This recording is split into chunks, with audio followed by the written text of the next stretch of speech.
Merci Madame la doyenne. Alors moi je suis un juriste, j'ai été magistrat.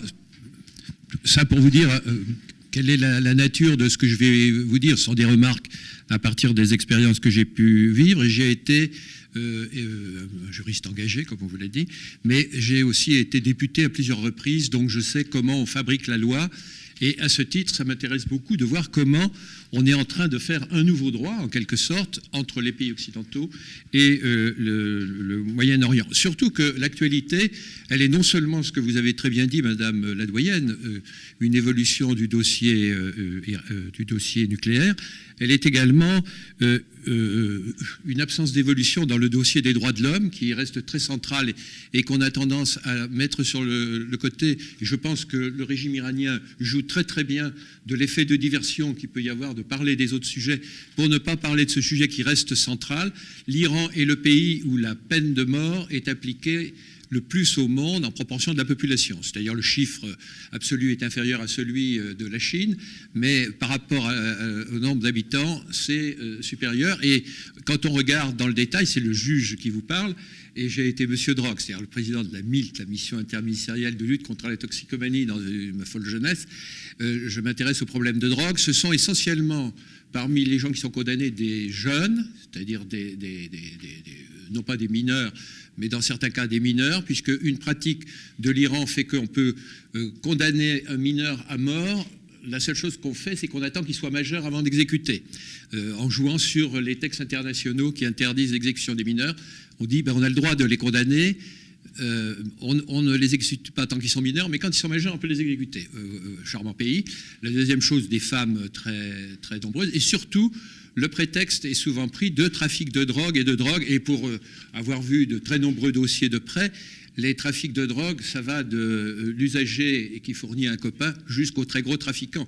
Ce qui fait qu'en réalité, ça donne un moyen de pression très fort sur la jeunesse. Pourquoi je dis ça aussi longuement ? C'est que ce régime, il se caractérise, comme tous les régimes autoritaires, par l'utilisation soit de la guerre comme un moyen de focaliser le peuple, pendant longtemps Khomeini l'a fait, soit par la terreur intérieure, une partie de la population se tient tranquille parce que les dangers sont très grands. Donc ce dossier reste un dossier très central et c'est un dossier qui réapparaîtra et l'Europe devra très certainement le traiter. Et puis le troisième aspect de l'actualité, c'est au moment où on vous parle, qu'est-ce qui se passe ? Il se passe que les frontières sont en train de bouger au Moyen-Orient et que ce qu'étaient les grands découpages que l'Europe avait fait après la guerre de 1914, en découpant l'ancien empire turc, c'est-à-dire la Syrie et l'Irak qui regroupaient des communautés de cultures extrêmement diverses, est en train de voler en éclats. Et ça vole en éclats à l'occasion des guerres qui sont en cours. Et on voit l'amorce d'un regroupement autour de deux thèmes qui apparaissaient secondaires autrefois et qui maintenant deviennent majeurs. C'est en gros un regroupement autour du chiisme. Et la tête du chiisme, c'est l'Iran, et du sunnisme, c'est l'Arabie. Donc il y a deux pays qui émergent. Tout ceci sur fond d'énergie atomique, je le rappelle, avoué ou pas, donc dans un contexte extrêmement dangereux. Il faut être très attentif à cet éclatement du Moyen-Orient. Alors l'Iran est en position de force au milieu de tout cela pour beaucoup de raisons. Des raisons que je viens de dire, mais également parce que c'est, par rapport à l'Arabie, par rapport à beaucoup d'autres pays, probablement le pays qui a la plus forte identité de toute cette région. Une identité qui est préhistorique. Les Indo-Européens, c'était des catégories qui passaient quelque part par là. L'Iran était un des berceaux. Pendant toute l'Antiquité, l'Iran est le centre d'apparition des mythes qui vont faire toute l'histoire du Moyen-Orient, de l'Occident et même de l'ensemble du monde. Tout ça se passe, il y a une espèce de grande chaudière de création dans cette région pendant toute l'Antiquité. Ce peuple est centré autour donc d'une histoire forte, également autour d'une langue. On l'oublie quelquefois parce que l'Iran est écrit en langue, en alphabet arabe, mais en réalité c'est une langue différente. Le persan est une langue complètement différente, et on a ajusté péniblement l'alphabet arabe. Il y a des mots, des expressions qui n'arrivent pas à passer d'une langue à l'autre. Mais le noyau reste dur, avec une littérature très forte, avec une pratique des arts, par exemple, il y a des arts figuratifs, etc., qui n'existent pas dans toute région. Donc l'Iran est vraiment quelque chose qui existe, qui est très fort, un territoire qui n'a pas bougé, qui a plutôt été amputé, je dirai un mot tout à l'heure, mais le noyau dur reste, et il y a une très forte identité chez les Iraniens, qu'ils soient au pouvoir ou dans l'opposition. C'est un peuple qui existe réellement, qui a un sens de la poésie, de l'histoire, comme les très grands peuples civilisés, c'est l'équivalent des Chinois, disons, ou des Européens prétentieux qui sont moins anciens qu'eux. Je continue. Le mot que j'ai dit sur le chiisme m'amène à vous donner une précision. S'il y en a qui sont musulmans parmi vous, ils le savent, mais ceux qui ne le sont pas ont peut-être l'impression que l'islam est une religion monolithique, en quelque sorte. Ce n'est pas vrai. L'islam est, comme toutes les grandes religions, pleine de divergences, dont une divergence fondamentale qui apparaît dès la création, dès la fondation de l'islam. Il faut savoir dire que l'islam se crée dans un contexte de grand désordre idéologique et religieux de tout le Moyen-Orient, où les religions inventent des sectes, des sous-sectes, etc. Et à beaucoup d'égards, l'islam, c'est des gens simples, des Arabes du fin fond d'une péninsule aride qui disent « ça suffit, revenons aux fondamentaux, un seul Dieu, une seule révélation et c'est fini ».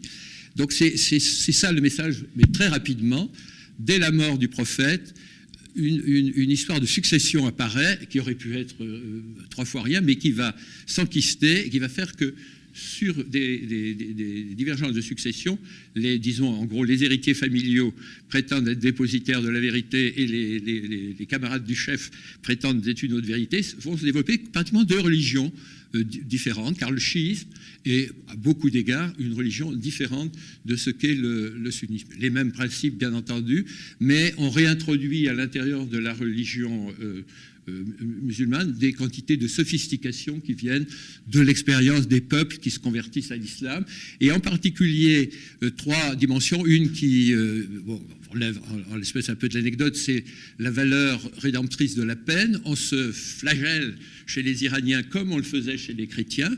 La deuxième chose, c'est on redonne un sens au jugement dernier, et le jugement dernier est un événement de l'histoire future et potentielle annoncée comme chez les chrétiens. Et alors, détail tout à fait extraordinaire dans les textes fondateurs, l'imam caché, qui est donc le représentant du sunnisme, viendra avec le Christ à côté de lui pour faire le grand règlement de compte. C'est-à-dire, on voit qu'en réalité, les religions monothéistes de toute cette région sont extrêmement proches.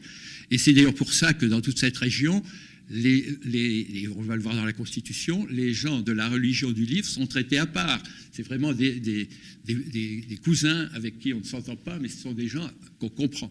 Et la troisième chose qui est très importante, et je vais y venir, du sunnisme, c'est de dire qu'on ne peut pas être un bon croyant tout seul. Il faut quelqu'un pour vous aider, il faut un maître, etc.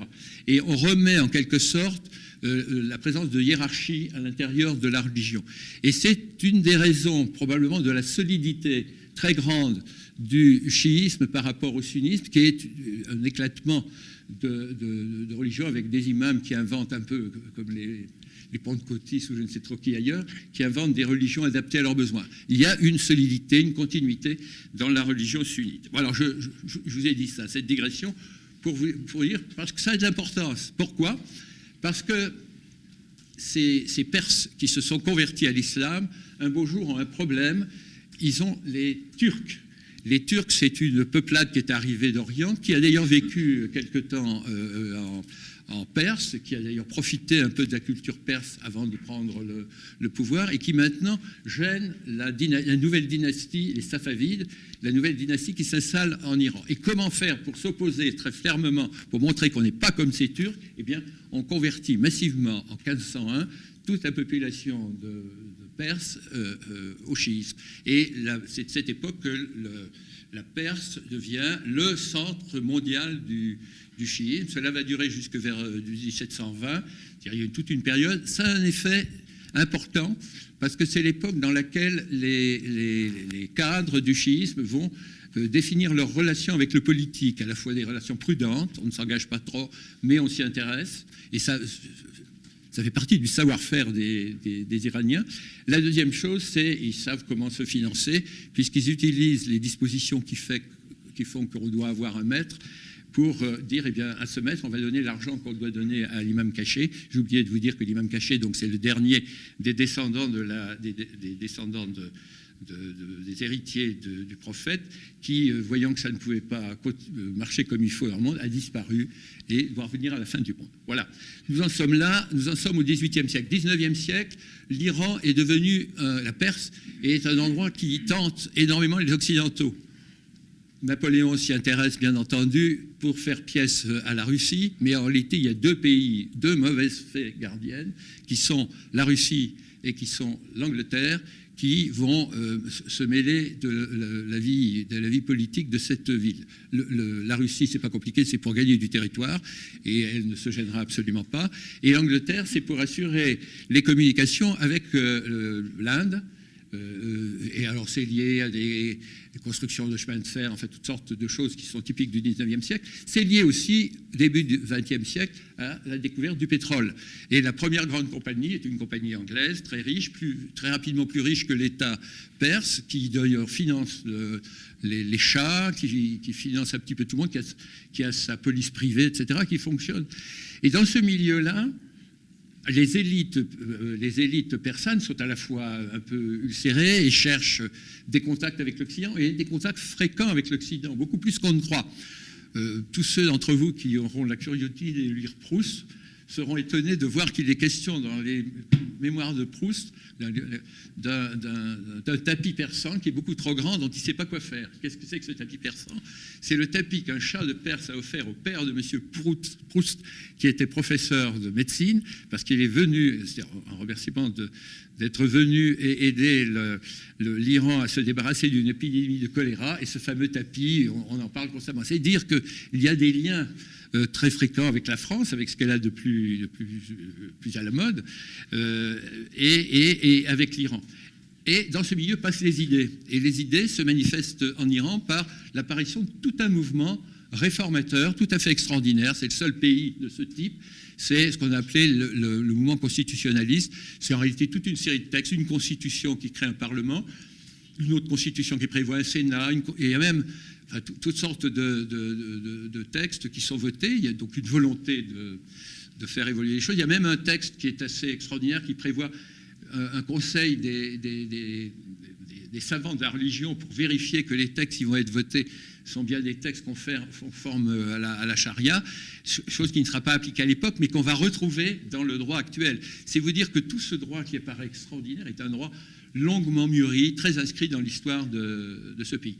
L'Angleterre et la Russie se chargeront de faire que ces réformes constitutionnelles ne s'appliqueront pas ou très peu, provoquent des changements de dynastie. Et il y a la dynastie qu'on connaît, nous, maintenant, vous peut-être, enfin, vous, ou moins vos parents, vos grands-parents, qui est la dynastie qui commence dans les années 20, 29 et qui va jusqu'à la Révolution, qui est les Pahlavis, qui ne sont pas d'ailleurs une dynastie tout à fait dans la note exacte de la tradition, ils sont plutôt de sensibilité perse antérieure, d'où leur difficulté, à la fois leur volonté réformatrice radicale et d'un autre côté leur impossibilité à entraîner réellement la population. C'est un peu la caractéristique de ce qui va se passer. Quelques grands moments.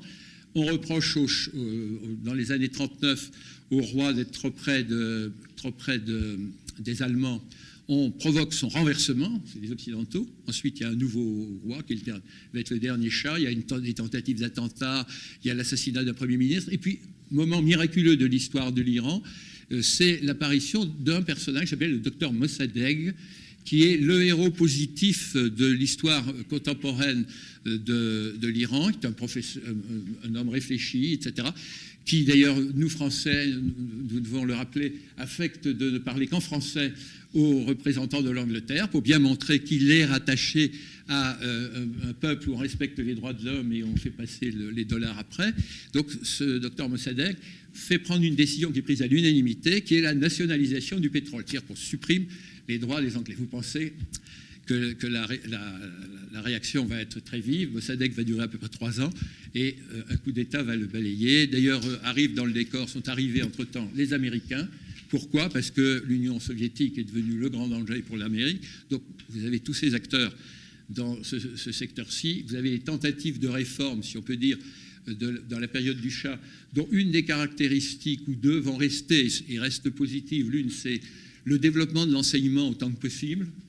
Et le deuxième, c'est la libération des droits de la femme, puisqu'on va assez loin dans les textes à cette époque. Et alors, paradoxalement, ça va être une des causes de réaction, parce que c'est sur le droit des femmes que les religieux vont réagir. Dans ce contexte sont apparues des forces d'opposition modernes. Certaines, bien entendu, proches de l'Union soviétique, qui sont les fédéines du peuple, c'est ça, je crois, me souvenir. Il y a les fédéines de l'islam qui sont en fait des religieux. Et puis, il y a au milieu, il y a les moudjahidines du peuple d'Iran, qui sont une catégorie, disons, réformiste, qui correspond à la social-démocratie avancée de tous nos pays, etc., qui veut faire évoluer de l'intérieur le système en y introduisant, disons, les droits de l'homme, l'égalité de l'homme et de la femme, etc. Il y a tout ça. Alors, le régime du Shah cartonne méchamment, puisque, par exemple, tous les leaders de cette organisation vont être arrêtés, tous vont être exécutés, tout simplement. Entre-temps, d'ailleurs, la police américaine a donné les moyens au régime de se défendre en créant ce qu'on appelait la SAVAK, qui est un système policier extraordinairement bien composé, dont le régime suivant va hériter. Ça, les systèmes policiers, ça perdure. Vous avez donc, dans ce contexte-là, l'opposition est démantelée. Et la seule opposition à laquelle le régime ne fait pas attention, c'est l'opposition religieuse, dont un leader qui est un ayatollah du deuxième rang, qui s'appelle Khomeini, et qui, au lieu de bénéficier, par exemple, du traitement qu'il méritait, c'est-à-dire d'être en détention, a la possibilité d'aller se réfugier à l'étranger.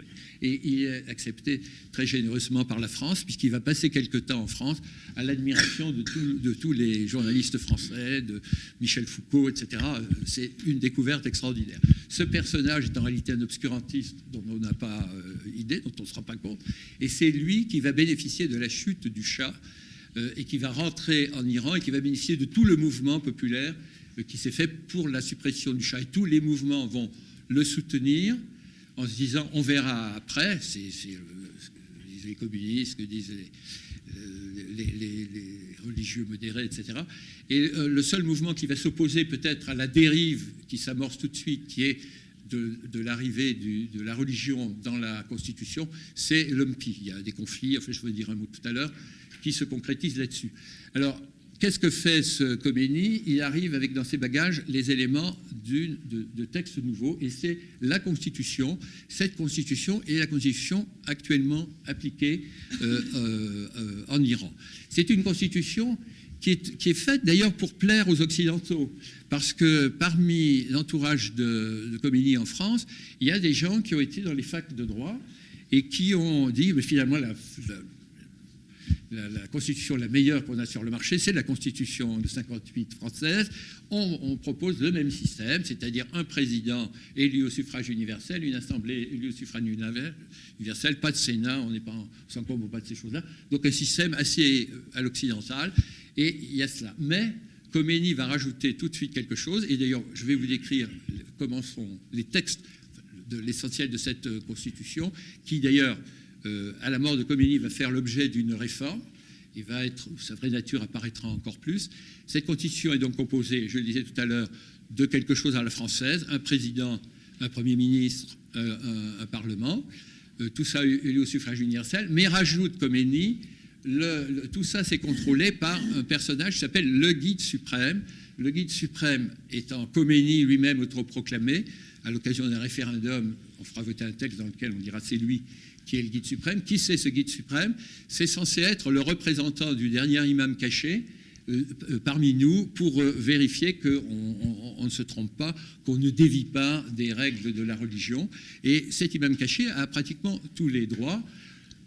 Tous les droits, je détaille rapidement, pratiquement tout ce qui est de l'armée, des chefs de l'armée, ça dépend de lui, c'est lui qui les nomme. Il a surtout toute la justice, c'est-à-dire que les juges, à la différence des autres pays, sont un pouvoir complètement scindé. C'est un pouvoir qui dépend directement de l'exécutif. Et c'est d'ailleurs dans cette réforme, on interdit aux femmes d'être juges, etc. C'est-à-dire on voit très bien que c'est un des points tout à fait centraux de ce droit, etc. Et il a surtout la possibilité de revoir toutes les décisions qui auraient été prises par le Parlement pour faire que les lois soient applicables ou pas. Je simplifie. Et on met auprès de lui une formation qui s'appelle le Conseil des gardiens. Ce Conseil des gardiens est un conseil petit qui est composé de 12 personnes, peu de monde, 6 qui sont désignés par le guide suprême lui-même et 6 autres qui sont désignés mais sur une liste qu'a préparée le guide suprême. Donc, si vous voulez, c'est le renforcement de ce système. Alors, ce système va être mis en place, va fonctionner pendant 10 ans, la durée de Khomeini, avec des problèmes qui vont apparaître. En particulier, est-ce que le Premier ministre est vraiment nécessaire? Parce qu'on s'aperçoit qu'entre le guide suprême, le président de la République, le Premier ministre, le Parlement, il y en a un de trop. D'ailleurs, même en France, actuellement, beaucoup de gens disent que sous la Ve République, on devrait supprimer le président de la République. Donc, si vous voulez, ça, c'est relativement secondaire. Deuxième thème, qu'est-ce qu'on fait lorsqu'il y a des conflits entre le Parlement et le Conseil des gardiens? Ça ne peut pas durer. On peut amuser la galerie pendant quelque temps, mais il faut trouver un système. Et puis, troisième point, qu'est-ce qui va se passer quand Khomeini va mourir? Comment est-ce que le successeur va être désigné?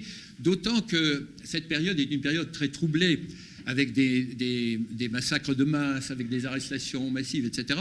Et qu'à l'intérieur même du groupe des proches de Khomeini, des gens très proches de lui au début se distinguent de lui, dont un imam célèbre qui, en réalité, va passer dans l'opposition, va écrire des lettres à Khomeini, on lui dit des lettres, c'est-à-dire des documents rendus publics, disant que vous ne devriez pas, etc., ou tu ne devrais pas.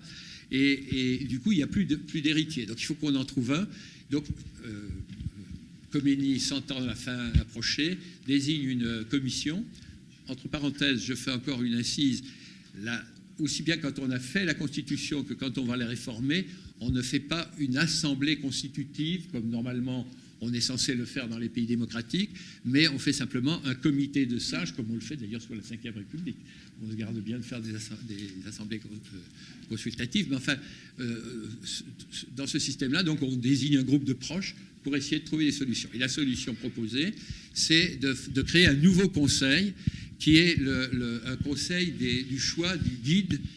C'est-à-dire, et alors, pour le vendre à l'opinion publique internationale, on dit ce conseil du choix du guide va être élu démocratiquement. Donc, les partisans en Occident, les spécialistes de la Constitution européenne qui pensent que le régime est susceptible d'évolution disent, ben voyez, ça y est, ceux qui vont choisir sont élus. Et pas du tout. Quand vous regardez dans le détail, c'est un groupe de gens qui est pré-choisi et on propose à l'élection des gens qui ont été choisis à l'avance. J'en termine par cette remarque, car la caractéristique de tout ce système, c'est de faire que toutes les élections apparemment libres, l'élection du président de la République, sont précédées en réalité de consultations par des groupes spécialisés de gens désignés par le guide pour savoir si les gens peuvent ou non se présenter aux élections. Et alors on en a alors je vais terminer par là parce que j'abuse de mon temps. On en a un exemple actuellement. Il y a eu vous savez, des présidents dits modérés, puis des présidents moins modérés. Il y a eu Khatami, qui avait la réputation d'être modéré, entre guillemets. Et puis, il y a eu un beau jour Ahmadinejad, qui a été, disons, du genre tout à fait raide. Les deux ont été élus 2 fois 4 ans, c'est-à-dire 8 ans. Et Ahmadinejad est parti à la retraite, a été remplacé par Rouhani. Et maintenant, la question se pose de savoir qui va remplacer Rouhani. Or, Ahmadinejad repointe le nez à ces jours-ci en disant « je me présenterai bien », donc un raid. Eh bien, qu'est-ce qui s'est passé? On a rendu public à Téhéran que le guide lui-même avait dit à Ahmadinejad « non, je vous déconseille vivement de vous présenter », ce qui équivaut à dire « vous ne pouvez pas vous présenter ». Et si vous essayez de vous présenter, il est évident que les conseils spécialisés dans le contrôle a priori vous interdiraient de le faire. Donc voilà, on a ce système. Quant à ce qu'on a mis en place pour essayer d'arbitrer à l'intérieur, parce qu'on a eu des périodes, je parlais de la période Khatami, c'est une période où un prétendu modéré est président et l'Assemblée est à majorité prétendument modérée. Donc normalement, les lois doivent passer. Alors je prends une loi symbolique, la loi de la suppression de la torture dans les prisons. Vous vous dites qu'un pays soit obligé de faire une loi pour dire c'est pas permis de torturer dans les prisons, vous pincez. Mais pas du tout. La loi donc est votée par le Parlement, proposée par Khatami, votée par le Parlement, et la loi n'est pas appliquée parce qu'on a décidé au niveau du guide et de son entourage que ça n'était pas applicable, que ça n'est pas conciliable avec les règles. Donc vous voyez tout à fait ce système, ce qui fait que, j'en termine, pour moi, c'est un système, alors vous me direz que c'est vrai de beaucoup de systèmes, mais il y a une façade un peu d'illusion derrière laquelle les rapports de force sont complètement différents. Et là, ce qui est intéressant, ce que j'ai essayé de vous montrer, c'est que ces rapports de force, ils sont concrétisés par des textes juridiques très précis. C'est-à-dire que même si, je ne sais pas, le guide suprême se mettait à vouloir être gentil, il serait immédiatement retenu par son entourage. Donc le système est très fortement bloqué de ce côté-là. Voilà, j'en ai terminé. C'est une vision un peu négative des choses, mais c'est à la fois vous expliquer pourquoi ce régime est fort, parce que la contrepartie d'un régime qui ne respecte pas les libertés, etc., et qui fait régner par la terreur, c'est un régime objectivement fort. Et très concrètement, l'Iran a gagné une manche en faisant que l'Irak, que les Américains lui ont donné la moitié de l'Irak, pratiquement, et la moitié de la Syrie bientôt. Donc, la deuxième chose, c'est que pour les Occidentaux, ça pose un problème de traiter en confiance, à tout le moins, avec un régime dont ce qu'on peut dire, c'est qu'il est contraire à tout ce qui fait le fond des choses auxquelles nous croyons. J'en ai terminé, madame.